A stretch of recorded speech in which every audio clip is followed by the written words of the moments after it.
the Planning Committee. Just to make you all aware, today's meeting will be recorded. Can I welcome members of the public and speakers today? Registered speakers will be called at the appropriate time. Please ensure your phones are switched off or silent for the duration of the meeting. Members, please could I ask you raise your electronic hand via Teams or physical hand if you're attending in person if you wish to speak. Those in the council chamber, please remember to use your microphones when you're speaking. So agenda item 1 is Chair's announcements. I have no announcements. Agenda item 2, declarations of interest. Are there any declarations of interest? I don't see any hands raised in the chamber or on Teams, Chair, so there's no declaration. Thank you, Chloe. Agenda item 3 is minutes of previous meetings. There's 2 sets of minutes including the agenda for approval today. Firstly is the minutes from the 11th of October 2022. Does any member have any comments to make on the accuracy of these minutes? I see no hands raised, Chair. Please can I have a proposer and a seconder for these minutes? I move, Chair. And I second, Chair. Councillor Keogh. Yep, those minutes have been approved, Chair. Secondly, the minutes from the 8th of November 2022. Does any member have any comments to make on the accuracy of these minutes? I see no hands raised, Chair. Okay, can I have a proposal and a seconder for those minutes, please? I move, Chair. And I second, Chair. I can confirm those sets of minutes have been approved. Thank you. So agenda item 5 is application number P 2022-0608, which is the GC building, Milland Road, Industrial Estate, Neath.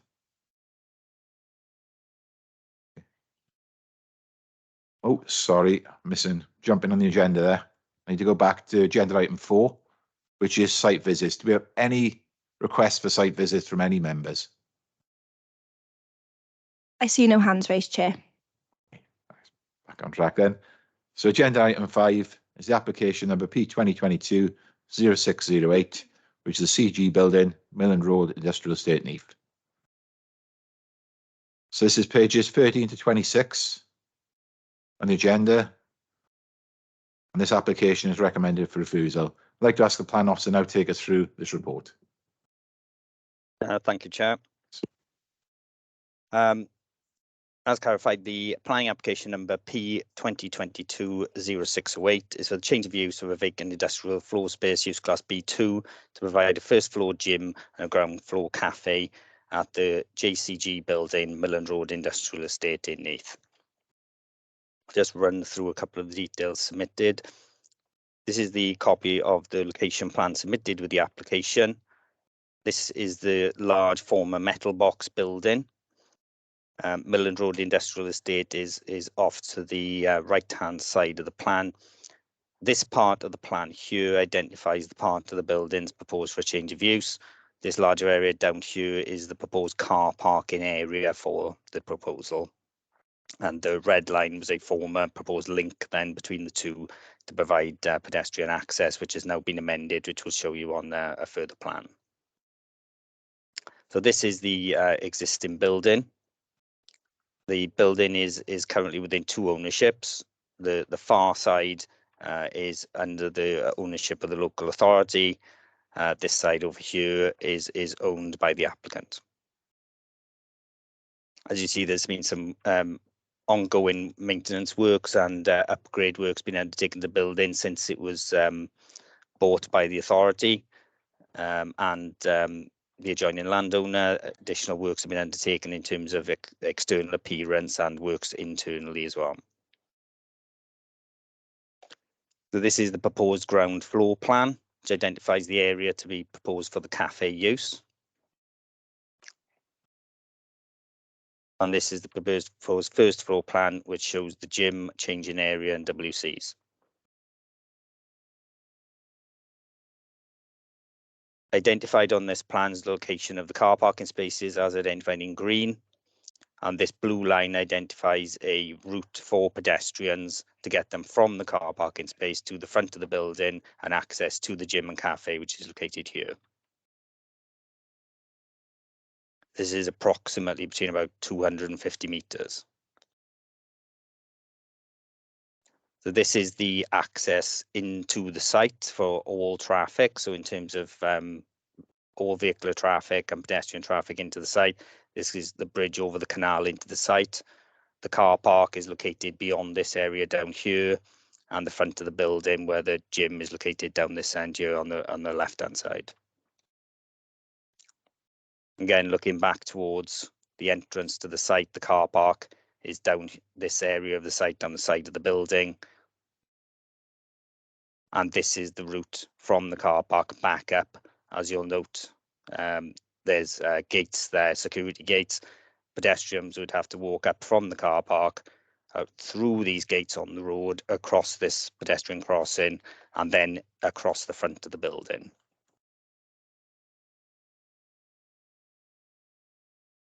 So in terms of our recommendation, that the site is allocated within an area of existing employment use. You'll see we've identified policies EC2 and EC3 within the report. It is the officer's view that the applicants have not addressed the requirements of the relevant policies within the plan. The applicant has not provided any information to show that there is not a demand or need for existing employment uses in this area in terms of B1, B2, B8 uses. Their argument put forward is that this is an employment use which is complementary to those existing uses.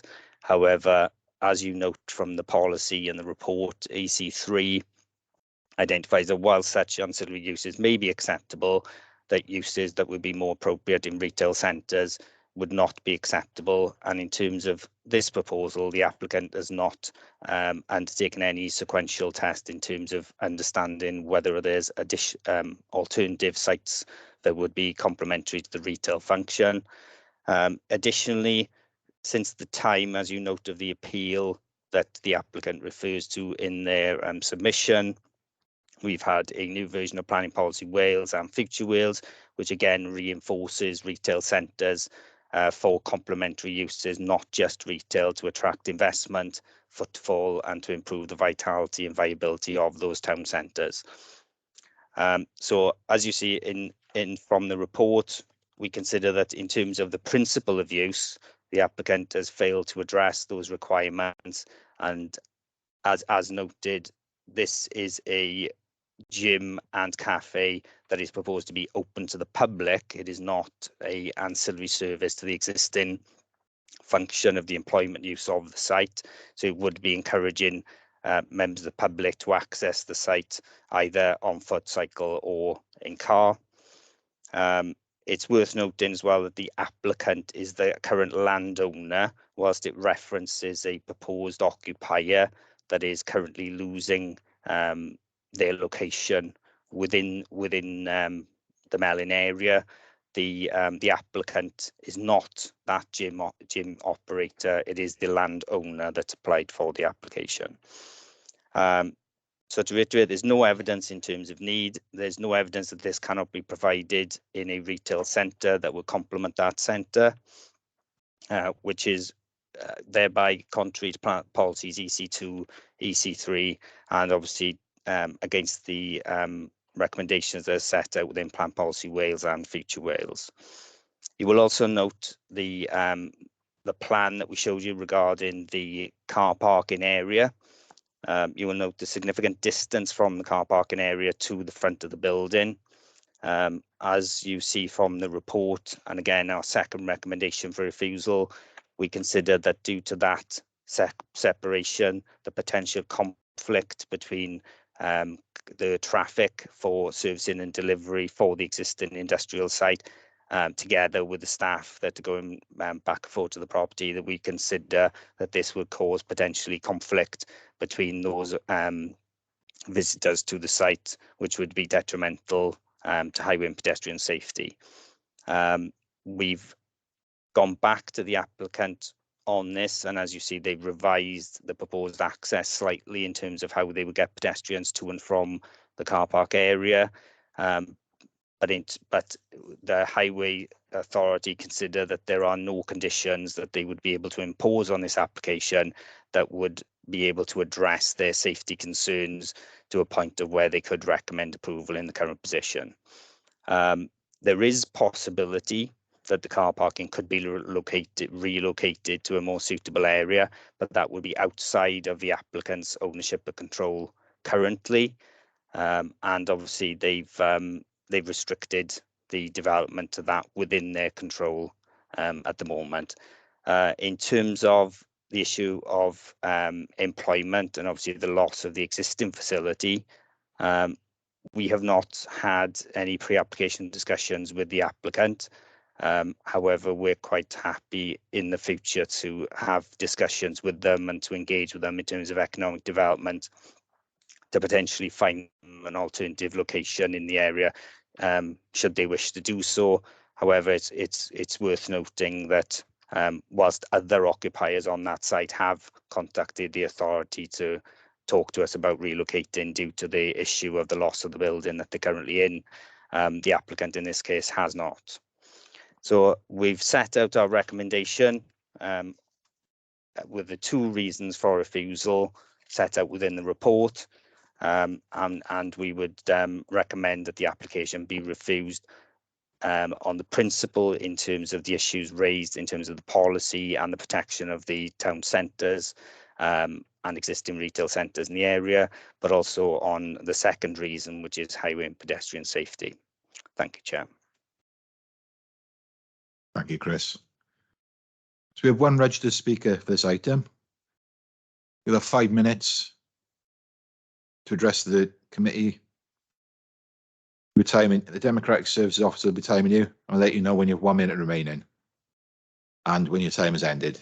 Can I call on Alex Smith as the Director of Simply Planning?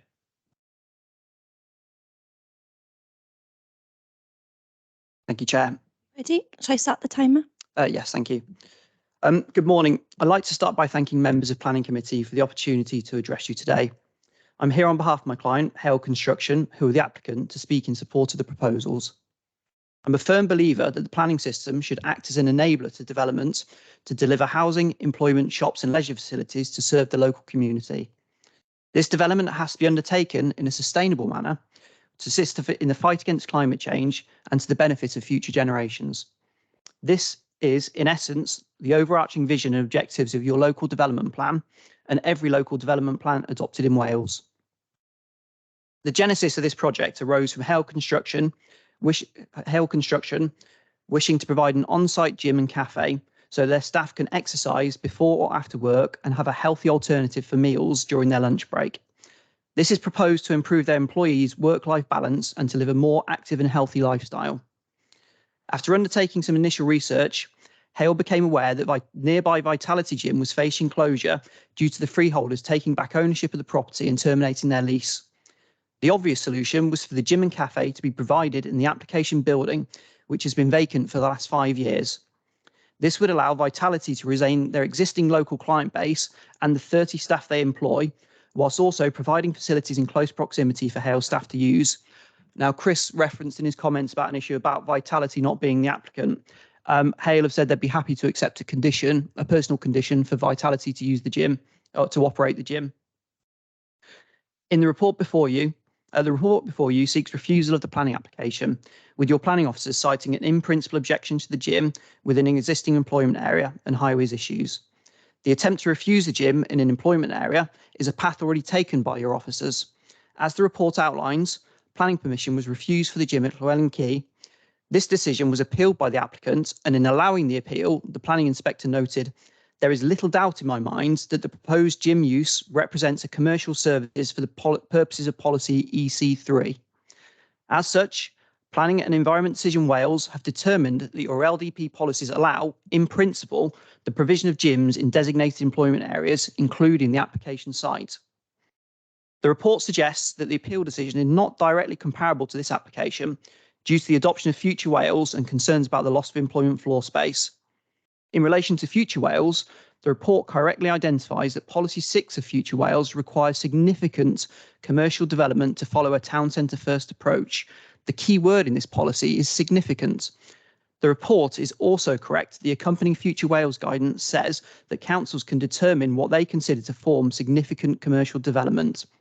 However, the committee report fails to provide the remainder of the guidance, which states as follows. LPA should consider the scale of the new development in the context of the settlement and/or area it is to be located in, and whether it is wider than local in nature. This is not explained or addressed in the committee report. We fail to see how the impact of an existing gym relocating 230 metres and providing facilities for an existing company adjoining their business can be anything other than local in nature.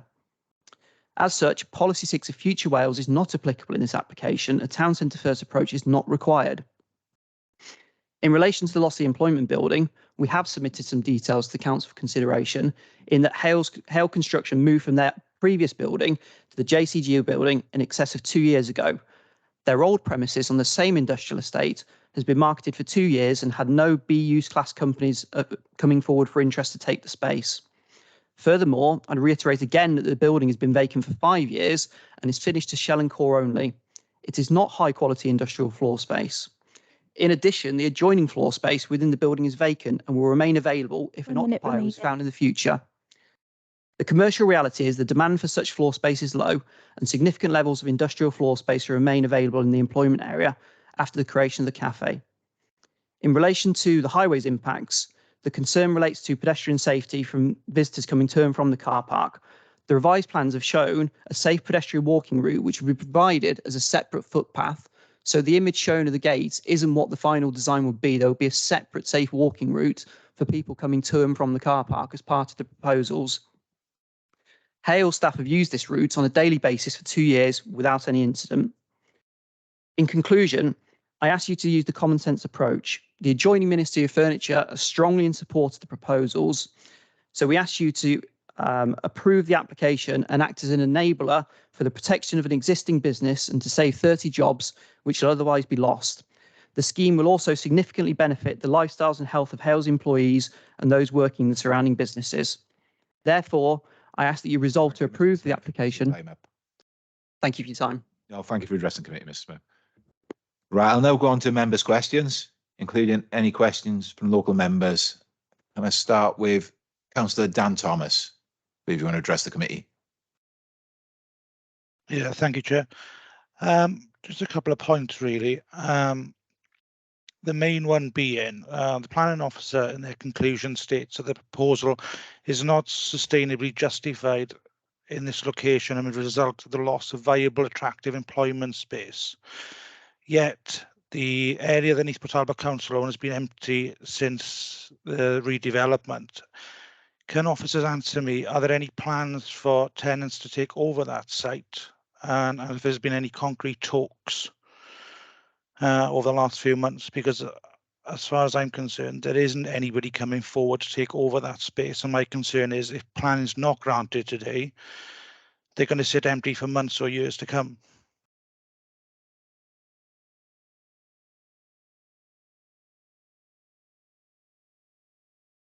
Chris. Yeah, thank you, Chair. Obviously, any discussions the authority is having with potential occupiers are confidential. I understand that works are ongoing at the property to undertake improvements. Obviously, there's only a certain number of improvements we can make without knowing exactly who's going in there.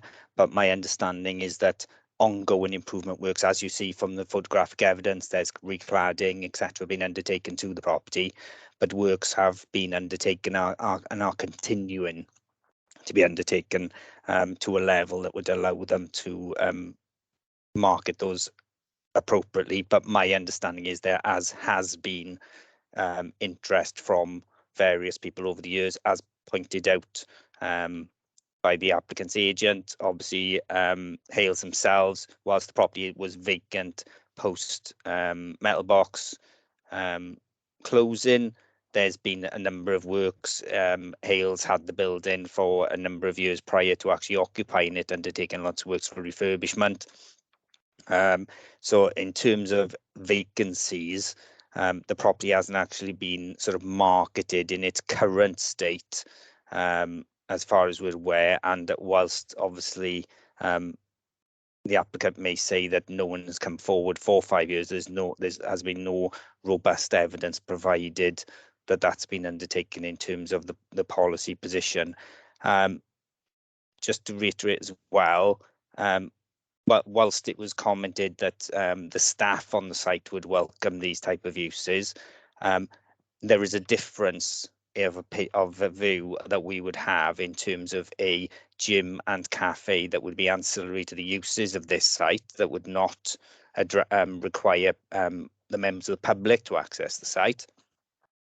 We would be looking at that in a very different way and I think highways would also be looking at it in a different way in terms of the conflict there between the businesses on the site benefiting from those uses rather than encouraging members of the public to access the site. Thanks. Thanks, Chris. I'll let you come back in a minute, Dan, but I think Nicola Pearce, Director of Environment, wants to speak. Thank you, Chair. I was just going to add to what the planning officer has indicated. As members may be aware, the council bought the metal box building in its entirety when it became available, and we did subsequently sell part of the site to Hales. We retain the remainder of the building, and we have invested significant sums of money in refurbishing the front of the building to accommodate office floor space. And that office floor space is completely occupied. And in fact, it was oversubscribed in terms of the interest from local businesses in taking up that floor space. Now, those same businesses and others are now interested in manufacturing floor space within the rear of the building. And we have been putting forward a business case to the capital programme to secure the funding to enable us to refurbish the rear of the building and enable its occupation by multiple businesses. So there is very much demand for business floor space within Neath Talbot, and I would go as far as to say the demand outstrips the supply available for business units within the county borough. So and as was mentioned by the planning officer earlier on, there is a town centre first principle, our policy within national and local planning policy and legislation. And you will note that, even prior to the pandemic, our town centres were struggling with high levels of vacancies. And it's acknowledged that people go into our town centres for purposes other than to shop. We have to provide activities within our town centres to ensure that they're vibrant and viable. And complementary leisure facilities are one such example of a use that we should be locating within or immediately next to a town centre. So just some advice, the policies are your policies within your local plan. They comply with national planning policy and legislation. We are in Wales, we are a planning policy led system. And unless there is a significant reason why you should depart from those policies, I would advise you to take on board the advice from your planning officers and your highway engineers, because there are multiple reasons for refusal here. Thank you, Chair. Thank you, Nicola. Do you want to come back, Councillor Thomas? No, just thank Nicola and Chris for their comments. The only thing I would say is, as a local member, is the loss of 30 jobs if this doesn't go ahead. So I just want to put that on record. Thank you, Councillor Thomas. Councillor Pendry would like to speak. Thank you, Chair, and thank you for letting me join the planning here. My great concern is, I fully endorse what's been said here today, but my great concern is, under health, mental health, we are crying for gyms everywhere. And this is going to bring 30 jobs, and I would say maybe more jobs, because they are going to operate the cafe plus the gym. The only thing in the report I couldn't make out, where it said noise nuisance, where does that come in a gym?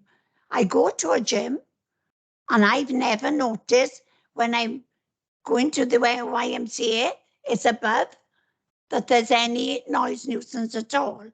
It says about parking. To start off with, Metal Box has got a big car park. It's huge. And they could make it bigger if they wanted to. But we 3 councillors represent Neath East. And we know that most of the residents in Neath's community would be using the pedestrian, which is over the bridge down into the metal box, which is quite easy. I'm not saying we're not going to have cars there, but I think most of the use in the gym would be people will walk there. I would ask the committee here to reconsider this recommendation, because we did have a gym in the Melon. Unfortunately, they took the lease away because the premises they were in has been sold. And believe you me, that was a great success in the Melon, because they were coming from Skewen and even Port Talbot then, from the valleys and everywhere. So, Chair, I would please ask the committee this morning, to reconsider the recommendation and for approval. Thank you, Chair. Thank you, Councillor Penry. Chris, do you want to pick up any of the points that Councillor Penry mentioned?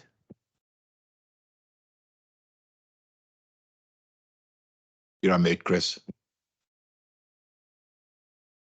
Someone's bound to do it. It was bound to be me. Yes, thank you, Councillor Penry, for attending today. In relation to the loss of the use, I would reiterate again. You know, we were aware of the proposals in terms of the lease to the building, and the other occupier of that building, Pound Stretcher, contacted us the same day that they received the letter from the owners of the property saying, we're looking for another site, how can you help us? And we put them in touch with our economic development section, who wanted to clarify what their needs were, to identify were there vacancies within the town centre or on the edge of centre where they could provide them to relocate, because they came to us asking, they wanted to stay in Neath, they wanted to stay in the area, and they wanted to use our expertise in terms of what we had in economic development and regeneration to try and find them an alternative location. As far as I'm aware, Vitality Gym haven't contacted us at all, whether informally or formally through a pre-app. Whilst we've been aware of this proposal informally via discussions with the landowner, outside of any formal submission, and we've raised these concerns consistently over a 12-month period. We've not received any contact from Vitality Gym, and we're not aware that they've contacted Economic Development and Regeneration to look for an alternative site. The issue of noise, it is an issue in terms of gyms, because obviously they do play music and they have classes, and some of these classes is more like kind of a disco type thing. Sounding old now when I'm talking about discos, but it's that type of level of noise. We've got an ongoing issue with a site that's probably in its 3rd or 4th year of noise complaints regarding it. It's one of the things our environmental health section deal with regularly, to the point of confiscating equipment off gyms when they play music loud. We've even had this with professional sports teams using buildings for gymnasiums where they've had complaints about noise. So as you see from the report, we haven't referenced that because there's an in principle issue here and a highway issue. However, it is something that would need to be addressed, because as clarified, there are a number of offices within there, and there is potential for that to cause a noise nuisance. However, we do not feel that it would be appropriate for us to require the applicant to undertake detailed noise assessments at this stage when there's an in principle issue here, as set out. In relation to parking, I'd probably like to bring in Justin on this, but obviously it's kind of slightly mixed messages as well. Whilst we understand that there's a local need in a local community there that would miss the gym if it wasn't provided. We're not sure at the moment whether or not there's a alternative suitable location for it, because as I said, we haven't had any discussions with them. But also, you know, it was stated that people are coming far and wide from Skewen and the valleys and other places to visit this site. I'm pretty much sure they're all coming in a car. And if you look at the existing location, it is set out like a retail park where they've got a large open car park, which is open for use for any occupier who comes there, whether it be Lidl, Castle Bingo, pound stretcher or the gym, it's open to use for everyone who's visiting that site. In this location, the applicant is quite restricted on what car parking they have, and it's not controlled anywhere else on the frontage of the site. So adjacent to where the access to this gym would be, all of that car parking is outside of the applicant's control and within someone else's ownership. And that may then obviously result in issues in terms of conflict, controls having to be put in place, or various arguments between various different occupiers about whose car parking is what. It's very difficult to control in that situation. But in terms of the specifics of the highway and pedestrian safety issues, I think it's probably worth bringing Justin in or one of his colleagues just to clarify their concerns over this proposal, if I can. Thank you, Chair. Thanks, Chris. Justin's indicated he wants to speak. Justin. Thank you, Chair, and good morning, members. If you will indulge me, I have a number of comments which may alleviate some other concerns that members may raise in relation to highways. As my colleague Chris there said in planning, if they engage with us in a prelim application to start with, we could have been a lot more pragmatic, in relation to this application, and possibly come up with some other alternatives, as Chris said, from a planning point of view. But my main concern was looking at the transport impact assessment for this site. And as Councillor Penry mentioned, there is a significant amount of reliance on car for this, even though with the best will, the developer has tried to alleviate that by putting in a transport statement to mention that there is access over the bridge, which it will possibly be used by some patrons, and also there's the cycle canal there. But 9 times out of 10, we know that this will be used by the car predominantly using this facility. Also, within the transport impact assessment, it's been noted that the existing car parking demand has not been addressed. The developer has not addressed it. We've asked for the relationship between the current use and the proposed use, and that was not addressed in the transport impact assessment. So we don't know whether there is enough car parking spaces that they mentioned there, which will comfortably accommodate what is currently in use within the curtilage of the site in terms of the industrial use, and what is now proposed as a gym and a cafe as well. Moving on from that, the car park itself is located. It's more to the 300 meters distance away from the car park to the entrance. My concern is that the Vitality gym, or any other gym for that matter, will be open at times of say 6 a.m. till 9 p.m. in the evening. It will not be like the industrial use which is currently in place at the moment. There is a high frequency of deliveries back and forth there, and there will be a highway safety compromise with pedestrians trying to negate their way from that car park to the entrance of where the gym and the cafe is proposed to be located, but also the desired route as well. The site itself within the curtilage of the development is not managed in any way, shape or form. So people could, if they wanted to, indiscriminately park outside of the building, which again causes its own problems from a highway safety point of view. But like I said, we were more than willing to have these conversations with the developer had we had gone through the prelim process, but that was never the case. And I hope on that basis, I think I've covered everything in relation to the highway safety elements. But yeah, I'm open for any questions in relation to it, but those are the main concerns we have. And there's no other way, based upon the information which supports this application today, that we could in any way condition it from a highways point of view, that they could alter it in any way to try and make it safer. Because, we feel as a highway authority that there will be a significant highway and pedestrian safety issue for this development if it was to be approved by members today. Thank you, Chair. Thank you, Justin. I think there are probably some more questions coming your way in a bit. Next speaker is Councillor Carpenter, who along with Councillor Pendry and Councillor Thomas is a local member for the area. Thank you, Chair, and thank you to each member of our planning committee for allowing us to speak on behalf of the Neath East Ward, a community which we love and a community that we serve. You do not need me to remind you of the huge part the Metal Box Company has played historically over the years, supporting the economy not only of Neath but the whole of Neath and Port Talbot, For many years, it was the major employer in Neath. My own father worked there for over 40 years. Today, having had a site visit of Hales Modular, it is so exciting to see the innovative work that is going on there, not just for today and the present, but for the future. Also, the Ministry of Furniture on the previous Metal Box site. Sadly, as we all know, the Vitality Gym, which was a great asset to the employment and the well-being of the Melin, had to close its doors some time ago on its previous Castle Park retail site due to the future expansion of the Lidl store.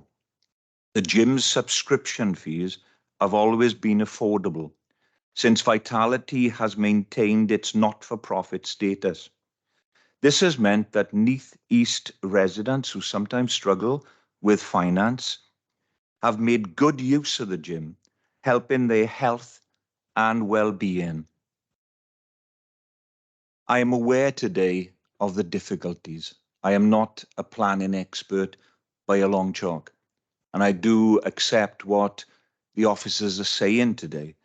But I feel that although it might be in retrospect of what should have been done, we need to go back and carefully consider how we can overcome some of these difficulties. If things have to be amended and changed, I'm sure that those developers will be prepared to sit around a table and talk. We have lost 30 jobs in Neath East. We've also lost, as Councillor Penry has said, the mental well-being of the people of Neath East. And although we see the need to comply with planning regulations, some of these other things are of even greater cost. I do not see the gym personally and cafe as being in any way competition with our super new leisure centre opening in January. I believe it's a very different clientele, and would ask that this committee give sympathetic consideration and approve this change of use application. Our strong value as an authority is for health and well-being, and this would achieve it. We've mentioned noise levels. It's interesting to note that the gym for many years has been next to a pound stretcher store, where, as far as I'm aware, the noise levels were never an issue. So I think all these things can be looked at, can be overcome. We can keep jobs and we can strengthen well-being with the community of Neath East. Thank you, Chair. Thank you, Councillor Carpenter. I think Chris Davis would like to reply to another two of those points. Chris? Twice now, Chris, for the mute.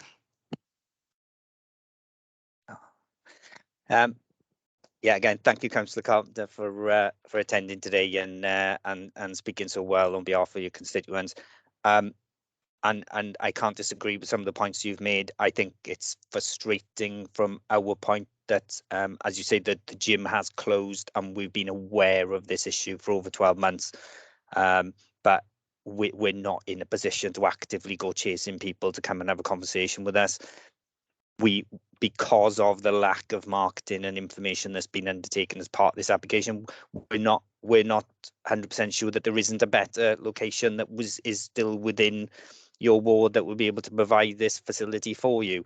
And I think that it's not that we in any way belittle the health and well-being issues that are relevant to this, but this is not the right location at the right time for this proposal as set out before members today. And there's been negotiation and discussion during that application, and clearly there are constraints in terms of the ownership of the applicant in this case and what they can deliver and what they can't.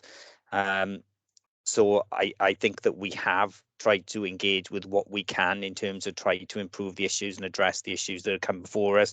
But frustratingly, there may have been opportunities elsewhere within that 12 months period, or still exist, that we would be able to help and other colleagues within the authority who are well versed in trying to do this to maintain that facility within the area. And as you correctly state, this is in no way in relation to competition. Competition is not a planning matter.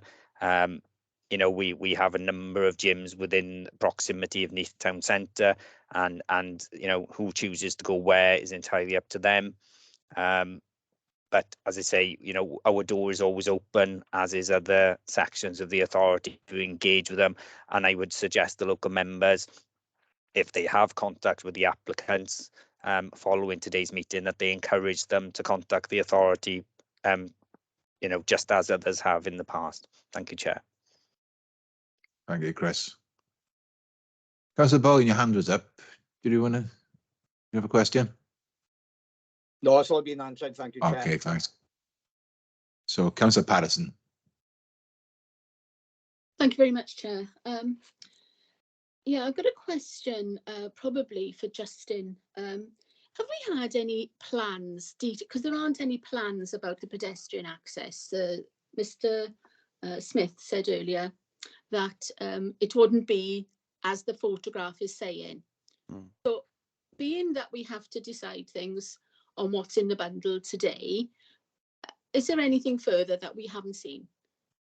Nothing further, councillor. It was just if Chris would oblige to show you a plan of the red line boundary, it just gives you a plan view really of where the route is. Which we saw earlier, yeah. Which you saw earlier, and that's the only thing really. And like I said, it's a considerable distance away, and due to the timing of when the gym is open, will conflict throughout the day of deliveries. Because with staff, they would all go in at a certain time collectively, whereas the gym would be intermittent in terms of patrons using that, and of course the cafe as well. So that raises, you know, significant highway safety concerns from ourselves. Thank you. Thank you, Mr. Griffiths. That's great. I can see, from my own opinion, there that no specially devised way of getting pedestrians in, for example, anybody disabled or hard of sight or hearing may not hear things coming. I'm not sure what the gentleman, Mr. Smith, was referring to, but being that we have to decide on what we've got in front of us, I can see, and I agree with you, that would be a serious risk to anybody entering or leaving that. Also, it's been mentioned that we could accommodate this application. The point about having a local development plan is that we put the right things in the right place, because most of the difficulties we have within the county borough are perhaps because things have been shoehorned into an area where really it wasn't designed for that type of property. So I can completely understand planning officers' recommendation to refuse this, based on the fact that this is an industrial area, and the director actually said that there are things that could be put there safely, and that the view is that this gym is not the correct siting for this type of application. I understand local ward members saying that they want to keep jobs and everything, but I would reiterate again, the purpose of a local development plan is to make sure that you get the right jobs in the right places and the right premises. So I will be supporting planning officers on their recommendation today, and I'm grateful for everybody that's spoken. Thank you. Thank you, Councillor Patterson. I think Chris Davis wants to pick up something you said there. Yes, thank you. Just to clarify, as you noted from our plan, there are a small number of spaces located to the front of the building the applicant is proposing, and some of those are for disabled spaces. But obviously, the issue is that the contrived route from the existing car park within their control through, and the potential conflict then, in terms of the industrial area use, and obviously to go back to the comments that were made on behalf of the applicant. There are, you know, supporting uses and ancillary uses that are potentially not purely B1, B2, B8 uses within industrial estates. But in terms of accessibility to the public, as the local members would know, when it was the metal box, you wouldn't have gone to this site unless you were working in the metal box, because it's literally at the very end of the industrial estate over a bridge that has limited controls over. There's a pedestrian bridge over into the residential area, but that's predominantly to get onto the cycleway and footway there that goes along the canal. So again, it's not the most sustainable location in terms of accessibility.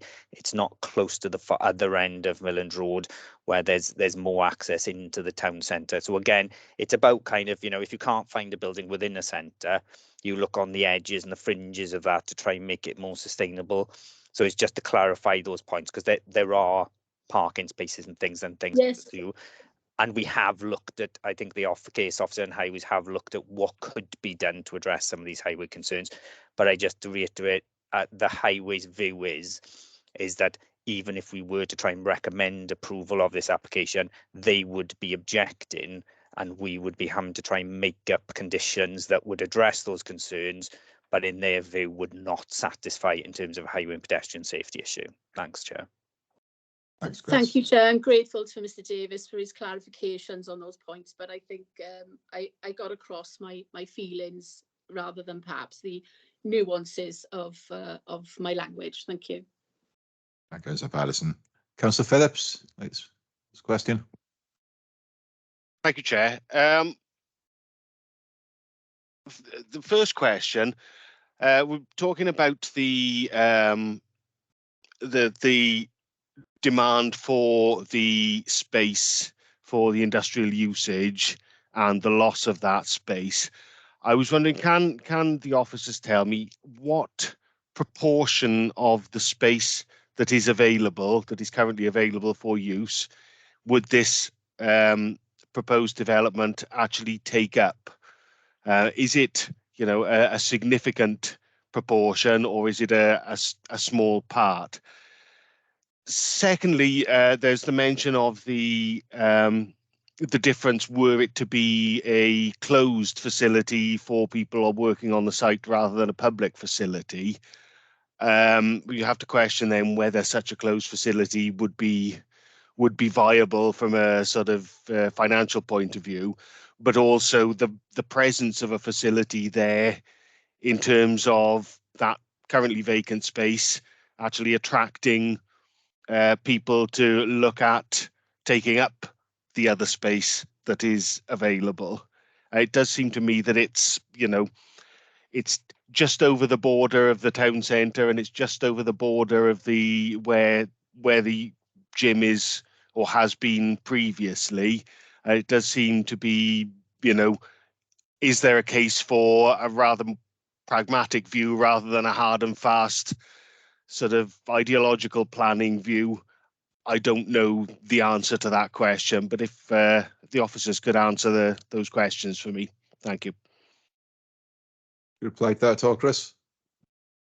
In terms of total percentage, unless the case officer has quickly got a calculator out and is trying to work it out, I can't give you a total percentage. As you see from the report, the ground floor is 115 square metres, and the first floor element is 702 square metres. But as you heard previously, there's a number of occupiers that are looking for office space. There's a number of occupiers at different uses that would complement the existing function of the use. So in terms of the significance of it, I don't necessarily think that is relevant to what we're looking at today. In terms of the difference between the viability of operating it, that again is market led, really. I mean, obviously, the current uses on site have a number of occupiers. I remember when we moved to this building, there was talk of ancillary uses such as crashes and gyms coming along to take advantage of the office workers during lunchtime and after work. It would be market led, really, about whether or not that was a viable proposition. As you said, see in the report, the applicant has said that this would be a valuable asset for his staff and others working on the site, and that would be up to them on whether they think that would be a viable proposition going forward. I think the combination of something that's open to the public with on a site that is predominantly B1, B2, B8, well, is all B1, B2, B8 uses, which are uses that are not open to the public. And whilst you get visitors for people coming to the meetings and things like that, it is not something where you have just members of the public wandering around and coming to visit the site. So those are more A2, A1, A3 uses, which are predominantly then located within existing centres. In terms of the comment you made about location, it is a significant distance away from a centre, as we would call it, in terms of protected centres, in terms of the town centre, local centres and district centres, which are identified. But so thereby it's not considered to be an edge of centre use. It is in proximity to where the gym was before, but obviously that was located within an area of other similar kind of retail and leisure services. So you had Castle Bingo, you had other retail outlets that were in there. So it kind of complemented those existing facilities. And as I said, we've got a number of developments that we've had in the past where old community buildings such as chapels or community centres have converted into similar types of things, which could provide an opportunity within the local area. All we can say is that we haven't explored that with anyone because we haven't had any engagement from the applicant in this case. Thank you, Chair. Thank you, Chris. Councillor Sarah Thomas next, but quickly, Councillor Patterson, have you just left your hand up or you got another question? There you go, thanks. My Councillor Thomas. apologies.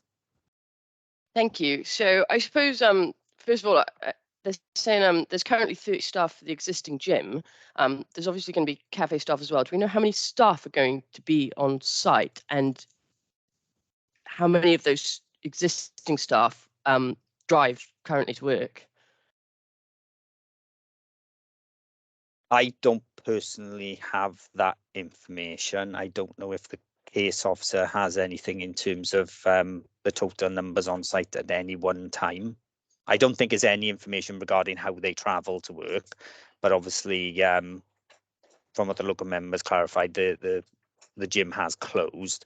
Perhaps I can bring Claire in as case officer. She might have some ideas about if I they can give see any Claire's got a information. hand up there, Chris. Claire, do you want to come in with an answer there? Thank you, Chair. I was just going to say, can you give me 2 minutes and I will get the information you need to answer the question. I'm making a note as we go along. Okay, thank you, Claire. So can I come back in? Yeah, if you got another question there. So basically, I'm conscious it's only 9 parking spaces, and it seems to me that if you add in the staff for the cafe as well, I mean, they're going to be probably used up immediately by staff, let alone members of the public coming in. So, I mean, I realise they haven't actually been involved in the application, but it just seems that there's not going to be enough parking at the site, and I'm sure that there is going to be a need for people to park if they're going to be using these services. Thank you, Councillor Thomas. And I think when Claire Hall's got the answer, she'll come back to you with that, okay? Yeah, I was wondering if Justin Justin wanted to come in on the car parking, Chair. Yeah, I mean, thank you, Councillor Thomas, for your comments there. It is exactly, referring to what I said earlier, really, you know, there was nothing really addressed within the transport statement that they submitted. We raised concerns over the existing parking demand that wasn't addressed. So part of this application, they have not addressed the amount of parking they would need for the new facility in comparison to what they currently use now. They've just provided us with a scheme, and that's been submitted as part of the full application. And again, you know, I reiterate, you know, it's important sometimes, certainly for these schemes such as these, rather, for them to come in, you know, on a prelim basis, you know, and discuss it beforehand with the highway and planning. Thank you, Chair. Thank you, Justin. Councillor Keogh, you got a question? Thank you, Chair. I must say, listening to it all this morning, I can understand the local members' concerns. But what I would say is that listening to it, the applicant has taken a very lackadaisical approach to this, in as much as that they put the application in and think that they'll get it. Now, we're dealing with planning law at the end of the day, a law like any other. But the thing is that I think the applicant needs to go away, need to contact all the relevant departments within our authority and look for an alternative. This is not the place for the gym, that's obvious. When the director speaks of occupational units and the ongoing work, There's a thing called in this authority called commercial sensitivity. And the thing is, they can't be discussed. We councillors don't even know what's going on until we need to know what's going on. But what I'm going to suggest is that the applicant needs to go away and speak to the relevant departments where we can accommodate them, find something for them, you know. Thank you very much. Thank you, Councillor Keogh. Claire, have you see you back on camera then? Have you got the answer there for Councillor Thomas's question? Thank you, Chair. Yes, I have. I've just gone back through their statement. The transport statement sets out the parking requirements for the proposed development based on the parking standards adopted SPG. Our highways officers quite rightly identified, well, they haven't clarified how much is needed for the existing industrial developers. The applicant's agent in their response, when they submitted a revised site layout plan that showed the pedestrian route, made some reference in their accompanying email regarding disabled parking and cycle parking, but they haven't actually responded anywhere that I can see to the overall capacity issue in terms of the number of spaces for the site as a whole. Thank you, Chair. Thank you, Claire. Chris, come in there. You're on mute again, Chris. I'm going to do it all the time today now. Just for balance, they never have 30 people on staff at the same time. It's always kind of shift patterns. So you're not. And I think we've had this on other applications previously where we've talked about the number of jobs created by a development being like 250 or 300, and they go, well, why are there only 100 car parking spaces? And it's because they all work shift patterns and things. So it's probably the equivalent of 30 full-time jobs, but there's not 30 people within the building at any one time. There's probably about 5 or 6. But as you see from the proposals that we've seen, it's not identified where staff or customers would be located. And I think the issue isn't primarily in relation to numbers, which is important, but is in relation to proximity and desire of parking and everything. So it's the distance away and the numbers, and the distance then between the two things, and how you get people back and forth safely, and the conflict then between those things. But just to be clear, we're not because there's 30 staff, it's very unlikely that there would be 30 on site at any one time. Thank you, Chair. Thank you, Chris. I'm very patient, Councillor Bowen. Councillor Bowen, question? Yeah, thank you, Chair, and thank you, officers. Just a couple of questions. Not knowing the actual layout of the internal now of the old metal box and where the units are actually situated, I take it that we say now Hales own all the right-hand side. Is this for their ongoing operations now, where they make all the stuff for sites and so forth? I know there used to be a back entrance for the old metal box where the wagons used to go around. Is that all taken up now by Hales? So there's no walkway through there at all? Chris, can I unmute and answer the question? Yeah, thanks for reminding me, Chair. and very nice jumper, Councillor Bowen. Yes, basically the site is split. So the right-hand side is now owned by Hales, and it's their modular constructions. They've got a section of offices there at the front, and then a large workshop at the back where they're making obviously the modular units. But in terms of access, that access you saw over the bridge from Mill Industrial Estate is the only access to the site. So any works to those gates that would provide a separate access, for example, for pedestrians that would be safe, would eat into that area and narrow that down. So all deliveries and access all come in through the same access points over the bridge that you saw, that comes from the end of the Millen Road Industrial Estate. Then I'm not aware that there's any other access into the site as a whole. No, I wasn't on about the access into the site. When you go in through the main gates, there used to be delivery points at the back. I'm wondering, if you look at Long Last and so forth, they go walkways down between the units. I was wondering if that's the same in the metal box one, where maybe, you know, pedestrians could come in a different way to the gym. Yeah, the deliveries, I understand deliveries in the large vehicles do go around the back. The front of the site is predominantly just parking, but the majority of the parking to the front of the site is outside of the applicant's control. So all that parking is allocated or within land that the local authority owns, as the other half of the building. But because of the location, as you saw, the location and access to this part of the building is directly from the front of the building. So I can't see how you would get anyone in through the back, where the larger, if you can imagine, it's kind of more office type development to the frontage, and the back is the large kind of workshops, more manufacturing space at the rear. So I would think it would be very difficult for them to get the anyone visiting the gym or the cafe in through any other way apart from going round the building to the front. Yeah, no problem. As I said, not knowing the layout of what Hales have got in there, it's, you know, just checking things in if there was any access or whatever.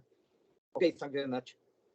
Justin, do you got a comment on that? Yes, thank you, Chair. I just wanted to add to my colleague Chris Davis's comments really, and say that there isn't a suitable access coming from the car park elsewhere that they could use into the development.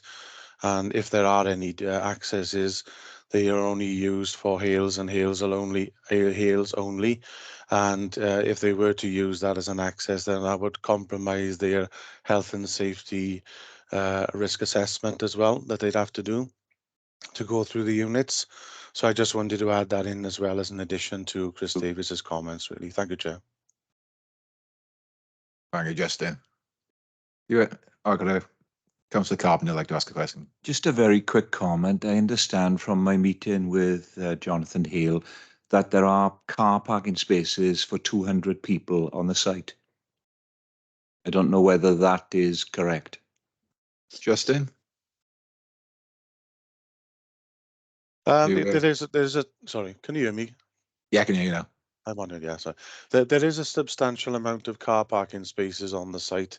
I think there's circa 100, I think I'll bring my colleague in here, Delith Thomas, who actually dealt with the application, but I think there's around about the 200 mark there. But going back to what I said earlier, there wasn't any information that's been submitted to support this application, which will delineate between what's currently there as in use for staff and what is going to be used for the proposal of the cafe and the gym.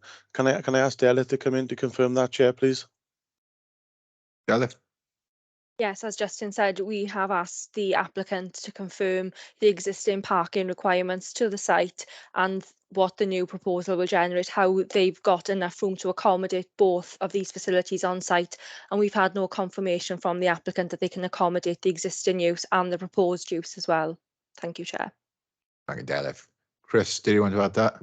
Yeah, and I would go back to obviously comments made by the local members earlier in relation to, you know, how they visited the site and obviously seen that the current occupier has only been in there for 2 years and has undertaken a significant improvements on the site. We're also undertaking improvements to the site and getting various occupiers. The other occupier, Ministry of Furniture, for example, used to be in a building outside the window that I'm sitting here and has moved and the other occupiers are looking at taking the manufacturing space. So I think that we want to ensure that this site is for what its purpose is. It's B1, B2, B8, and we don't want anything to come in and potentially stifle then on any opportunities. So in terms of the existing operation for the modular buildings, that is something that we're quite proud of. I've been to visit the site as well, and it's very impressive when you go and see what they can do. And clearly, it is something that could have further expansion in the future. And obviously, that may then require more car parking and servicing deliveries to accommodate that. So, you know, in some ways, we're kind of protecting this site for the purposes that it's designed for and planned for, rather than encouraging other uses, which in the future could mean that we have to start turning people down for things that should be going there, because it is a good location for the type of things that we want to encourage. That's why the authority stepped in and purchased the property right at the beginning because we saw the opportunities that this site could give, and we understand the shortfall and need for a good quality office and manufacturing space. So I think we've got one eye on protecting this for the future as well. And I think we're far too early in the process to start, arguing that there's no demand and need for it. So I think it's in terms of car parking numbers, whilst there's been no evidence to show that there's sufficient car parking now, we would be asking people to look at what their aspirations are for the future as well. Thank you, Chair. Thank you, Chris. Councillor Keogh. Your hand there. Thank you, Chris. I think you just summed up commercial sensitivity rather aptly. Thank you very, very much. And as I said, there are a lot of people interested in that site, but we just can't disclose who they are. When the time comes, we'll find out who they are. Thank you for that. Thank you, Councillor Keogh. Mike, do you want to speak? Mike Shaw? Thank you, Mr. Chair. I see that Councillor Carl Jordan's hand get is up. Councillor Jordan to speak first. So, sir, I'll give way to Councillor Jordan. Thank you, Mike. Councillor Jordan. Good morning, members. Just a question. Probably Justin, I think, would best answer this, hopefully. I'm quite familiar with the area, using the cycle track, etc., quite often. The access road to the factory building itself and Hales construction is coming off a heavily used road, if I remember rightly. The cycle path and the footpath, which used to pass the old security gates, cross the main access road. The proposed and existing parking area is downhill to the right-hand side as we raise over the bridge, and it's initially unsighted. Delivery drivers, possibly unfamiliar with the area, who are delivering, collecting, etc., can and may miss observations and put other road users, pedestrians at risk. So I'm thinking, with added sort of pedestrianised persons using the gym, probably on a cold summer's morning or even colder winter's morning in Wales, with hoods up, etc., rushing to meet their time scales in the gym. I think that is an added risk to the persons using the footpath, cycle path, and the business itself. Just wonder if Justin could confirm my sort of concerns on that. Thanks, Councillor Jordan. Justin, like a comment on that at all? Yeah, thank you, Chair. I couldn't have put it better myself, Councillor John, because this is one of the main concerns we have is obviously pedestrian movement mixed in with deliveries and vehicle movements. You always get that risk. But what we seek to do in highways is try and minimalise and eradicate the risk, ideally. But on this occasion, you're absolutely right. It will give way to these proposed incidents. This is why we recommend refusal for this particular application as it currently stands, and as well as not supporting it should members feel it necessary to approve it today. Yeah, I mean, there will be signage within the car parking area which will lead pedestrians once they park their car to the direction they're supposed to be going. But sometimes, there's a culture out there that people take the desired route, and they may, if there's not any secured fencing around it, may decide even to take an alternative route, which will increase the risk of them getting from A to B, basically.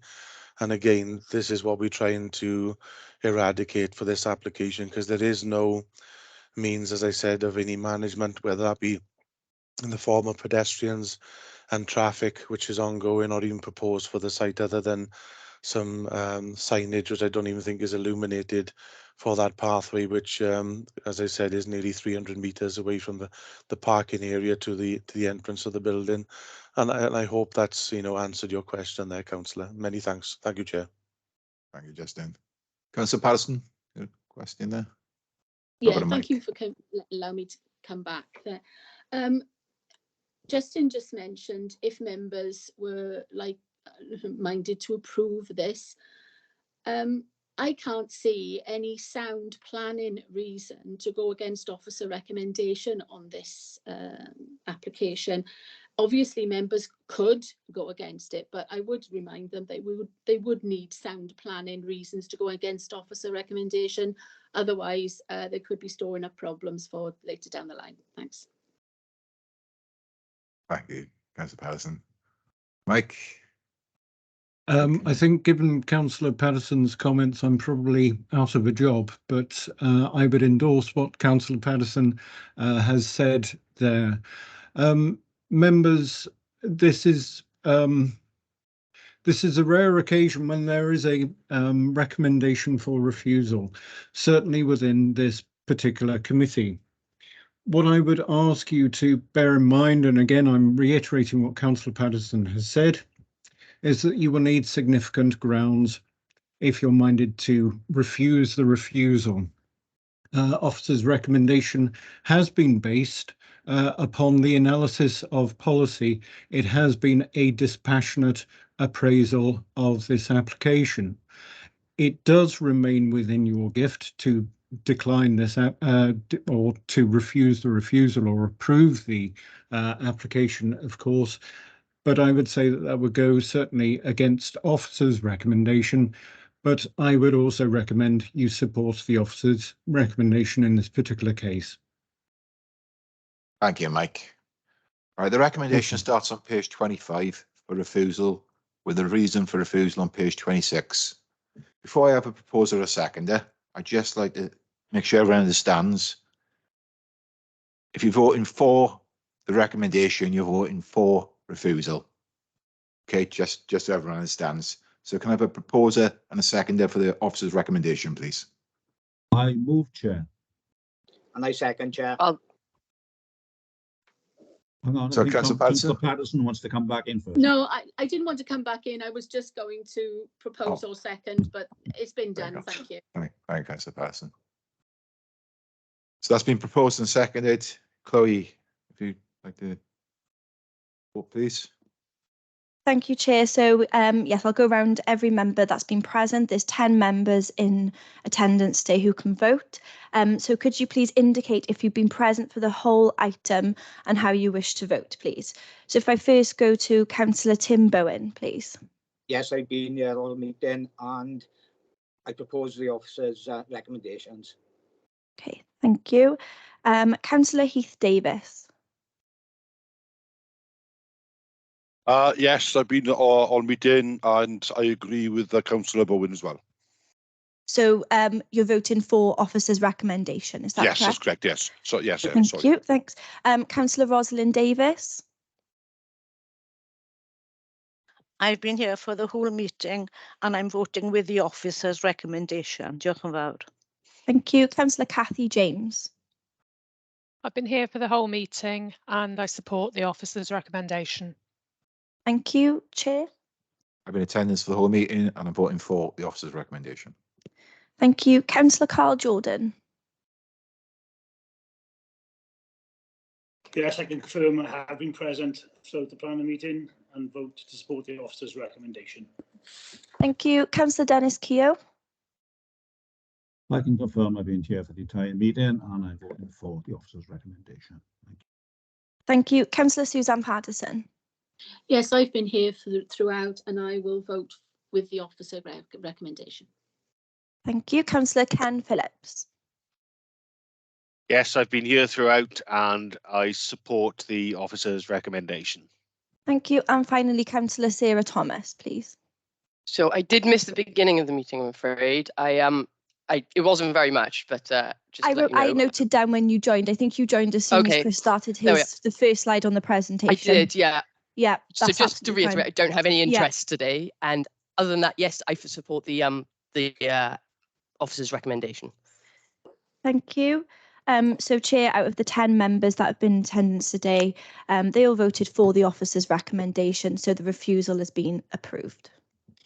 Okay, thank you. So that's been approved. Right, can move on to section B, matters for information. We note the delegate decisions contained in the report, the 1st of November 2022 to the 5th of December 2022. I say these are just for note. Agenda item 7 is urgent items. I have no urgent items. Right, that concludes the meeting. Thank you everyone for attending. May you all have a lovely Christmas, and I'll see you all in the new year. Thank you. Bye-bye. Yeah.